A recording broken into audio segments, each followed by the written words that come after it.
risk out of North Korea for Asian equities and investors? I think certainly we're all coming to grips with the modus operandi, if you like, of the third in the lineage of Kim leaders of North Korea. Very hard to know exactly what is going on there. I can't help but think, though, that this is probably most likely a replay of periodic episodes that we've seen through the last sort of decade or two. Saber rattling, possibly a domestic political agenda that this also plays into, and I guess extracting concessions from trading partners or partners such as South Korea and indeed the US. So my take is that it's unlikely to escalate into something more dramatic. Do you think this is a storm that will pass?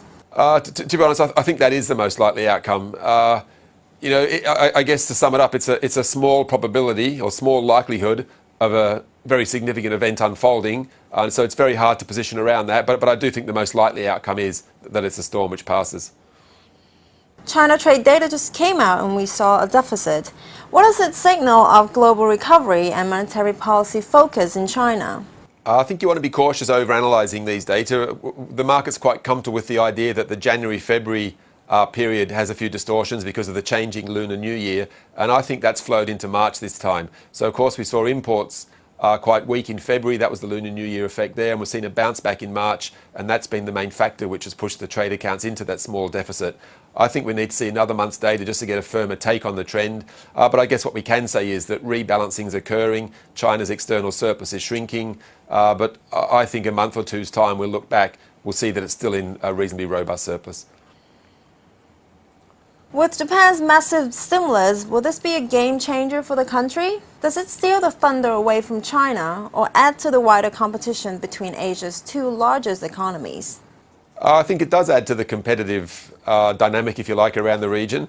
But in terms of that, does it put China slightly in the shade? I think perhaps the more interesting question is, does it put the US slightly in the shade? Because for the last couple of years now, since 2009, we've seen Ben Bernanke wheel out his policy bazookas, so-called QE1, 2, 3, Operation Twist extended, rolled into QE3 example. And the US dollar now on a trade-weighted basis is right where it was in 2009 when QE1 was introduced. So there's been no discernible impact on the currency from all these monetary machinations in the US. And suddenly we look across to Japan and we see that they've indeed have pulled out a bazooka and had quite a significant impact on the yen. And I think that's really the more interesting element out of this, why the BOJ's been successful when the Fed really hasn't. What impact will the weakening yen have on South Korea's competitiveness? Clearly, they are in competition, I think, is the bigger force there. They're slightly complementary, but I think competition is the bigger force. And interesting, if you look to the Korean won, it has weakened recently, and it's weakened because of the yen weakness, I think, and clearly because of these tensions on the peninsula. I think the tensions blow over. That's the most likely outcome, I think. But when they blow over, or indeed if they blow over, I don't think we're going to see much of a reversal in the Korean won, and that's because of this competitive force from Japan, from the weaker yen. I think the Korean won, will stay weaker even after these peninsular tensions pass.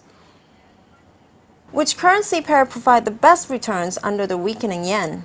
If you think about the competitive force between Japan and Korea, Japan and Taiwan as well, and to an extent Singapore, and of course Singapore's got the trade-weighted mechanism, with the dollar moving higher against the yen, I think the dollar probably moves higher against the Taiwan dollar, the Singapore dollar as well. So I think the dollar is really the play there. Southeast Asia, we're seeing a slightly different dynamic, and the Thai baht, for example, is quite firm. I think that probably continues, although not dramatically further from where we are. The Malaysian ringgit as well. So there is a north-south dichotomy panning out as a result of this yen weakness.